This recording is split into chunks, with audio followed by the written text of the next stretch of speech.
Por la señal de la Santa Cruz de nuestros enemigos, libramos, Señor Dios nuestro. En el nombre del Padre, del Hijo y del Espíritu Santo. Amén. Señor mío y Dios mío, creo firmemente que estás aquí, que me ves, que me oyes. Te adoro con profunda reverencia. Te pido perdón de mis pecados y gracia para hacer con fruto este rato de oración. Madre mía Inmaculada, San José, mi Padre y Señor, ángel de mi guarda, interceded por mí.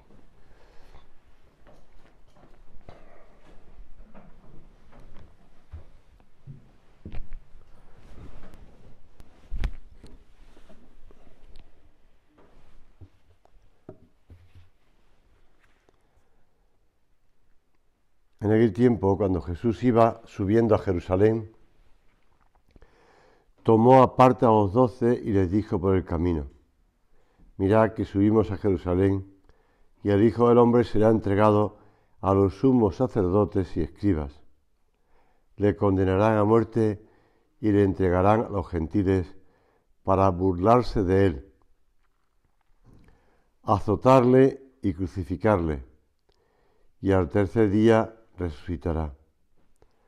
Estas palabras que recoge el Evangelio de San Mateo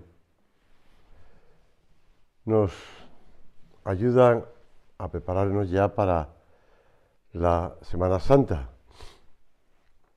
Cuando Jesús habla por tercera vez a sus discípulos de su pasión y de su muerte y de su resurrección gloriosa, en ese momento se acerca una madre, una mujer, la madre de Santiago y de Juan, y le hace una petición. Desde luego no parece el momento más adecuado cuando Jesús está hablando de su pasión, pero el evangelista San Mateo lo coloca en este momento, también para centrarnos en el sentido de la pasión, de la muerte y de la resurrección de Cristo. Aquella madre le pide con esa sencillez a la vez y con esa confianza de madre de dos discípulos, de dos apóstoles, que estos hijos míos se sienten en tu reino, uno a tu derecha y otro a tu izquierda. Y el Señor, dirigiéndose a ella, pero también dirigiéndose a los dos hijos, les responde: ¿no sabéis lo que pedís? ¿Podéis beber el cáliz que yo he de beber? Y ellos, pues con esa mirada de su madre, la mujer de Zebedeo, pues le dice: sí, podemos. Sí. Los dos hermanos, todos lo sabemos, ¿no? No debieron entender mucho lo que estaban respondiendo, porque Jesús les ha hablado de la pasión. Y dice el evangelista San Lucas en el texto paralelo de este pasaje: ninguna de estas cosas comprendían. Al contrario, para ellos era un lenguaje desconocido y no entendían lo que les decía. Por eso justificamos, si quieres, o disculpamos la prontitud y la respuesta tan valiente de los dos discípulos, los dos hijos de esa mujer, de Santiago y Juan, la madre de Santiago y de Juan. La realidad es que tantas veces ante peticiones del Señor, ante decisiones que el Señor nos pide que tomemos, nosotros respondemos con prontitud, pero no sabemos el alcance de lo que le estamos diciendo al Señor. Y no pasa nada, porque nos fiamos del Señor. Lo importante no es que sepamos hasta dónde va a llegar, cuáles son más las consecuencias últimas de ese acto que tomamos. ¿no? Recordar el momento en que le dijimos al Señor que sí, respondiendo a su llamada. Pues no sabíamos hasta qué circunstancias o hasta qué, íbamos a estar o íbamos a llegar, pero nos fiamos del Señor. Y es lo que tenemos que hacer siempre, fiarnos del Señor. El lenguaje de la cruz es difícil de entender. Sin embargo, ellos están dispuestos, aunque sea con una decisión general, a querer todo lo que Jesús quiera. No ponen ningún límite al Señor. Tampoco nosotros lo hemos puesto. Una madre, en este caso mexicana, totalmente dedicada a su hijo tetrapléjico, decía, vamos a querer a Dios, ya le entenderemos en el futuro. No le echaba las culpas de lo que estaba pasando con su hijo a Dios, aunque tampoco entendiera la voluntad de Dios, porque no se nos pide entenderla, sino quererla. Aquella mujer estaba segura de que Dios les estaba ayudando enormemente a llevar la situación en la que estaba su hijo tetrapléjico y que ella lo cuidaba. Vamos a querer a Dios. Ya le entenderemos en el futuro. Por eso cuando pedimos algo en nuestra oración, debemos estar dispuestos a aceptar por encima de todo la voluntad de Dios. También cuando no coincida con nuestros deseos, como dice Santa Teresa en ese libro suyo de las moradas, Su Majestad sabe mejor lo que nos conviene. No hay para qué le aconsejar lo que nos ha de dar, que nos puede con razón decir que no sabemos lo que pedimos. Efectivamente, así como esa madre y esos dos hijos suyos, la mujer de Zebedeo y Santiago y Juan, hijos de Zebedeo y de esta madre, no sabían lo que pedían. Juan y Santiago piden un puesto de honor en el reino de Dios y Jesús les habla de la redención. Les pregunta si están dispuestos a padecer con Él y utiliza una imagen hebrea del cáliz que simboliza la voluntad de Dios sobre una persona, sobre un hombre, una mujer. Lo recoge el Salmo 16, donde habla de eso, la voluntad de Dios. El del Señor es un cáliz amarguísimo que se trocará en cáliz de bendición, dice el profeta Isaías, para todos los hombres. Y beber la copa de otro era la señal de una profunda amistad y la disposición de compartir un destino común. Podéis beber el cáliz que yo, dice el Señor. Por eso el Señor les invita a seguirle, para participar también con Él en la resurrección gloriosa.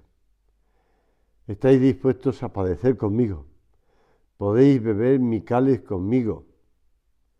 Y aquellos dos hombres le respondieron, ya digo, yo creo que animado por la mirada insistente de la madre, podemos.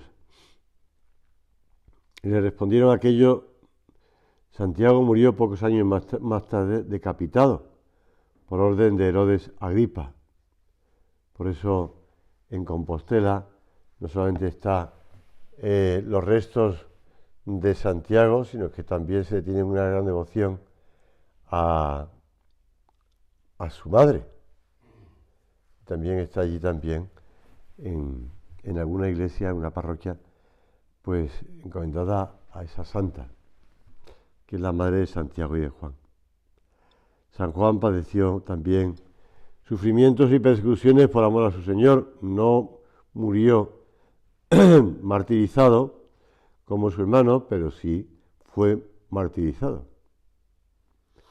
También a nosotros nos llama y nos pregunta, como a Santiago y a Juan, «Potesti vivere calicen quenego viviturus sum». ¿Estáis dispuestos a beber el cáliz? Dice San José María en Escrito que pasa. Este cáliz de la entrega completa al cumplimiento de la voluntad del Padre que yo voy a beber, possumus. Sí, estamos dispuestos, es la respuesta de Juan y de Santiago. Y vosotros y yo estamos seriamente dispuestos a cumplir en todo la voluntad de nuestro Padre Dios. ¿Hemos dado al Señor nuestro corazón entero?, se pregunta San José María. ¿O seguimos apegados a nosotros mismos, a nuestros intereses, a nuestra comodidad, a nuestro amor propio?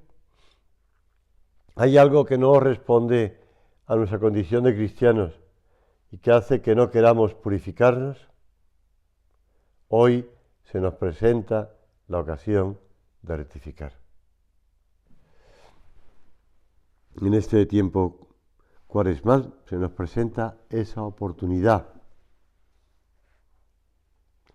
de querer la voluntad de Dios, aunque no sepamos las consecuencias, aunque no sepamos qué es lo que va a pasar dentro de unos años, de unos meses o de unos días. Cuentan, esta ya no es de México, sino de este sacerdote coruñés. En una empresa el jefe ordenó que despidieran a cierto empleado diciendo que ya no lo quería ver allí el próximo lunes. Y sucedió que ese fin de semana tuvieron una convivencia, estas que hay de empresa, de trabajo y de bueno, hacer equipo y tal. Y el tal Ernesto, jugando a fútbol, se fracturó la pierna. Con lo cual, pues tuvo que ir al seguro, lo ingresaron, pues pidió la baja y pues no podían despedirlo. Así que pasaron 3 meses y no le hayan podido despedir. Resultó que al jefe este que quería despedir al tal Ernesto, lo cambiaron de empresa, la compañía, y cuando regresó Ernesto a trabajar se encontró con un nuevo jefe, que además era muy amigo suyo, el cual no solo no lo despidió, sino que lo ascendió de puesto.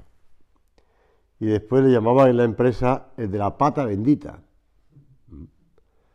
porque realmente no hay mal que por bien no venga. De la pata bendita. Pues vamos a pedirle al Señor también que podamos confiar en Él, que no sabemos por qué ocurren las cosas, ¿no? Que no sabemos qué circunstancias nos vamos a encontrar o qué, pero que tengamos esa confianza en Él. Cuando aquella mujer hizo su petición de madre, Jesús preguntó a sus discípulos: ¿podéis beber el cáliz? Hemos de entender el sentido de la pasión, hemos de entender el sentido del dolor, hemos de entender el sentido de la mortificación voluntaria, de la penitencia.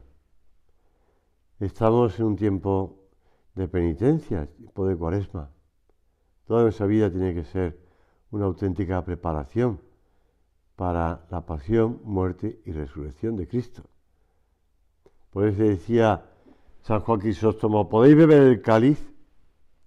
El Señor sabía que podrían imitar su pasión y sin embargo les pregunta, para que todos oigamos que nadie puede reinar con Cristo si no ha imitado antes su pasión, porque las cosas de mucho valor no se consiguen más que a un precio muy alto. No existe vida cristiana sin mortificación. Es su precio. Tú dices: ¿y por qué el Señor ha querido que paguemos ese precio? Pues no ha querido que paguemos ese precio. Ha querido Él adelantarse a nosotros, porque lo que estábamos pagando es fruto del pecado. No es fruto de la pasión de Cristo. La pasión de Cristo lo que nos hace es liberarnos del pecado. Y ese camino, que era camino de muerte, se convierte en camino de salvación. Es un sentido distinto al dolor, al sufrimiento, a la enfermedad, a la muerte también, a la pasión. El Señor, decía San Pablo VI, nos ha salvado con la cruz. Con su muerte nos ha vuelto a dar esperanza, el derecho a la vida. No podemos honrar a Cristo si no lo reconocemos como nuestro Salvador, si no lo honramos en el misterio de la cruz. El Señor hizo del dolor un medio de redención. Con su dolor nos ha redimido, siempre que nosotros no rehusemos unir nuestro dolor al suyo y hacer de este con el suyo un medio de redención. Y se lo pedimos al Señor, que sepamos hacer de nuestro, de nuestro sufrimiento, de nuestra mortificación, de nuestro sacrificio voluntario o de la mortificación pasiva, de la que nos viene sin buscarla, que pues ya digo, puede ser, pues eso, que te rompes una pierna jugando a fútbol, como el tal Ernesto, el de la pata bendita, ¿no? Pues puede ser a lo mejor, pues eso, jugando a fútbol, que te rompes una pierna, o bien, pues que te surge un contratiempo y, pues en el trabajo o en la relación familiar, social, lo que sea. Y pensamos, pues vaya mala pata, ¿no?, que he tenido, qué mala suerte. Pues no, pensar en la pata bendita, que el Señor sabe por qué permite esas cosas.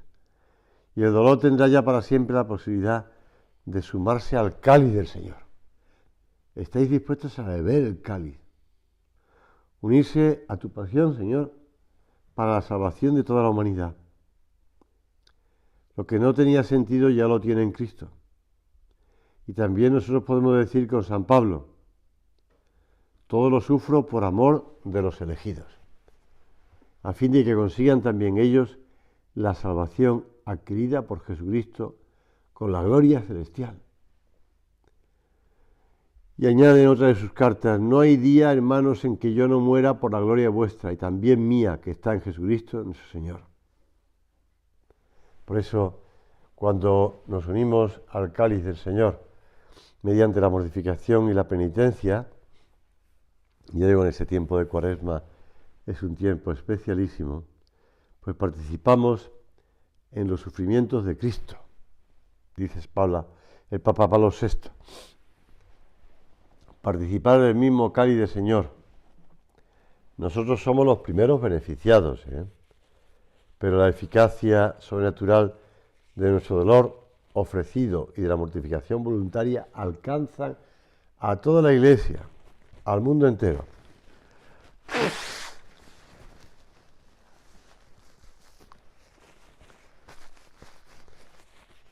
Y esta voluntaria mortificación es el medio de purificación y de desagrario necesario para poder tratar al Señor, desagraviando en la oración, y es indispensable para la eficacia del apostolado.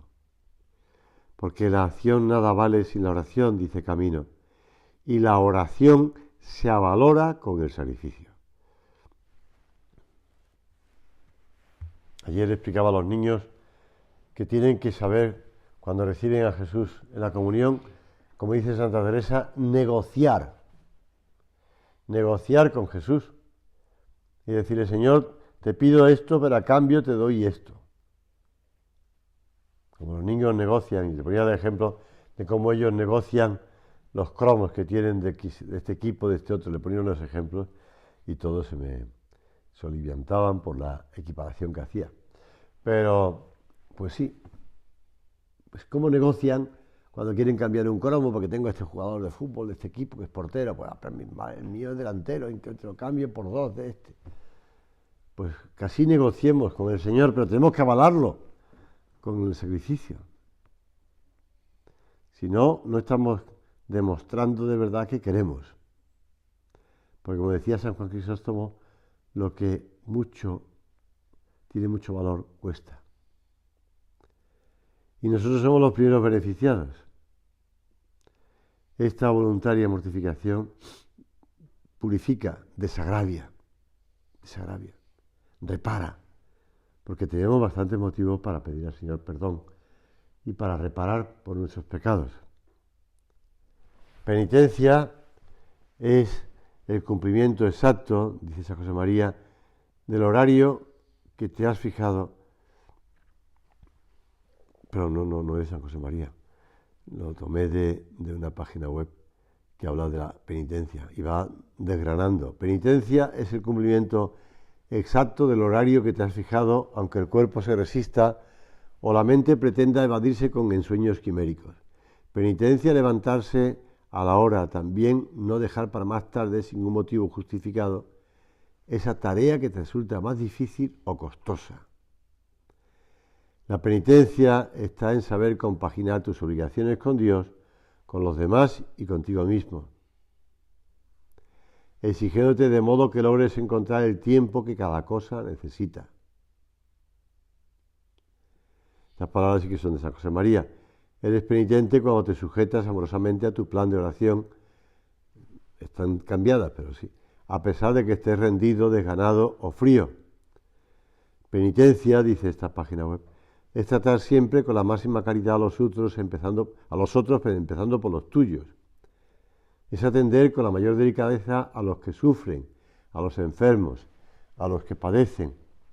Es contestar con paciencia a los cargantes e inoportunos, también San José María. Es interrumpir o modificar nuestros programas cuando las circunstancias, los intereses buenos y justos de los demás, sobre todo, así lo requieran. Penitencia consiste en soportar con buen humor las 1000 pequeñas contrariedades de la jornada, en no abandonar la ocupación, aunque de momento se te haya pasado la ilusión con que la comenzaste. En no abandonar la ocupación, aunque de momento, en comer con agradecimiento lo que nos sirven sin importunar con caprichos. Penitencia para los padres y en general para los que tienen una misión de gobierno educativa es corregir cuando hay que hacerlo de acuerdo con la naturaleza del horror y con las condiciones del que necesita esa ayuda, por encima de subjetivismos necios y sentimentales. Y ahora ella cita San José María, el espíritu de penitencia lleva a no apegarse desordenadamente a ese boceto monumental de los proyectos futuros. Qué alegría damos a Dios cuando sabemos renunciar a nuestros garabatos y brochazos de maestrillo y permitimos que sea Él quien añada los rasgos y colores que más le plazcan. Pues sí, ahí tenemos un campo. A veces no sabemos cómo concretar pequeños edificios, pues piensa qué es lo que le agradaría a los demás que hiciéramos o que dejáramos de hacer. Y entonces ahí estamos haciendo una penitencia muy agradable a Dios y a los demás. Renunciando a nuestros gustos, renunciando, entre comillas, a nuestro modo de ser. Jesús habla con los discípulos y habla con todos los demás que están oyendo ese diálogo con la madre de los hijos de Zebedeo y con los hijos Santiago y Juan. Y les habla a todos en general. Sabéis que los jefes de los pueblos los oprimen y los poderosos los avasallan. No ha de ser así entre vosotros. El que quiera llegar a ser grande sea vuestro servidor, y quien entre vosotros quiera ser el primero sea el esclavo de todos, porque el Hijo del Hombre no ha venido a ser servido, sino a servir y a dar su vida en redención por muchos. El espíritu de servicio. En la carta que escribió el Padre el 16 de febrero, decía: el espíritu de servicio es expresión del amor, del cariño, de sentir muy nuestras las necesidades de los demás.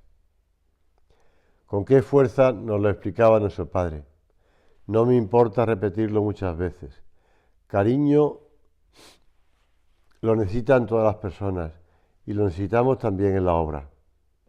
Esforzaos para que sin sensiblerías aumente siempre el afecto hacia vuestros hermanos. Cualquier cosa de otro hijo mío debe ser de verdad, añadía San José María, muy nuestra. El día que vivamos como extraños o como indiferentes, hemos matado el Opus Dei.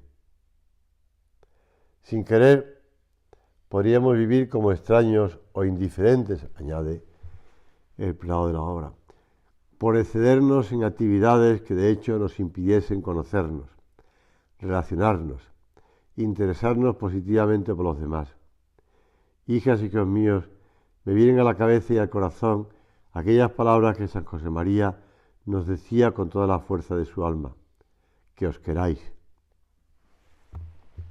Cariño, espíritu de servicio.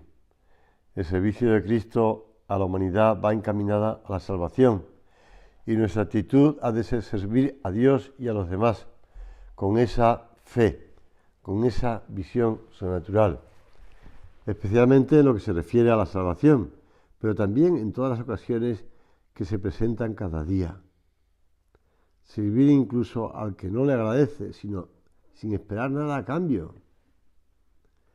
Es la mejor ocasión de dar la vida por los demás, de un modo eficaz y discreto que apenas se nota, y de combatir de verdad el propio egoísmo que tiende a robarnos la alegría. La mayoría de los trabajos suponen un servicio directo a los demás. Pues no sé, la propia mamá, el ama de casa, los comerciantes, los profesores, los empleados del hogar, tantas personas que su trabajo es un servicio directo. Que no perdamos nunca de vista lo que hacemos y por qué lo hacemos, y cómo estamos trabajando y por qué estamos trabajando. Da igual el trabajo que sea, lo importante es que es servir a Dios y a los demás, para santificarnos en ese trabajo, claro está. Y no perdemos el sentido de la santidad. En el trabajo de cada día, santificarnos en el trabajo, santificar el trabajo y santificar a los demás por el trabajo. Y añade el Padre en la carta: todos tenemos experiencia de que servir a los demás comporta con frecuencia un cierto esfuerzo. Y de nuevo cita a San José María en una de estas cartas que han sido publicadas ya, en la número 8, en el segundo tomo. No penséis que sea fácil hacer de la vida un servicio. Es necesario traducir en realidades ese buen deseo, porque el reino de Dios no consiste en palabras, sino en la virtud. Está citando a San Pablo. Y la práctica de una ayuda constante a los demás no es posible sin sacrificio. Pero ese esfuerzo, añade don Fernando, ese esfuerzo realizado por amor es siempre fuente de alegría. Una alegría que en cambio no puede surgir del egoísmo. El espíritu de servicio, en fin, es expresión del amor fraterno. Y el amor fraterno solo puede ser gratuito, nunca puede ser un pago por lo que otro realice, ni un anticipo por lo que esperamos que haga. Servir a los demás requiere mortificación y presencia de Dios. Presencia de Dios a lo largo del día. No olvidemos, ayer lo leía en un libro escrito por un cartujo. Por tanto no sé el nombre, claro está. Está publicado en Patmos, es muy conocido ese libro. Pequeñito, pero ha sido ya reeditado, pues, varias ediciones, 6 o 7 o 8, no sé. Pues ese librito habla de la presencia de Dios a lo largo del día y habla de esa cosa que decía San José María, aunque no lo dice así, de industrias humanas para mantener esa presencia de Dios. Pues la presencia de Dios nos lleva a tener presente por qué estamos haciendo las cosas, a olvidarnos de nosotros. Y en ocasiones ese espíritu de servicio chocará con la mentalidad de muchos que solo piensan en sí mismos. Y no digo yo que ahora no sea frecuente encontrarse con gente que está pensando en sí misma. Y para nosotros, los hijos de Dios, los cristianos, es nuestro orgullo y nuestra dignidad, porque así imitamos a Cristo. Porque Él no vino a ser servido, sino a servir. Y para servir voluntariamente por amor. Y es necesario poner en juego virtudes humanas y sobrenaturales. Decía San Juan Pablo II, esta dignidad de hijos de Dios se expresa en la disponibilidad para servir según el ejemplo de Cristo, que no ha venido a ser servido, sino a servir. Si por consiguiente a la luz de esta actitud de Cristo se puede verdaderamente reinar solo sirviendo, a la vez el servir exige tal madurez espiritual que es necesario definirlo como el reinar, Para poder servir digna y eficazmente a los otros hay que saber dominarse. Es necesario poseer las virtudes que hacen posible tal dominio. Pues acudimos a la Virgen, nuestra Madre Santa María, que sirvió a su Hijo y a San José, nos ayudará a darnos sin medida, sin cálculo.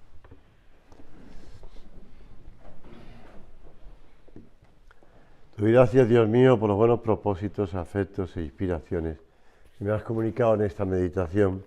Te pido ayuda para ponerlos por obra. Madre mía Inmaculada, San José, mi Padre y Señor, Ángel de mi guarda, intercede por mí.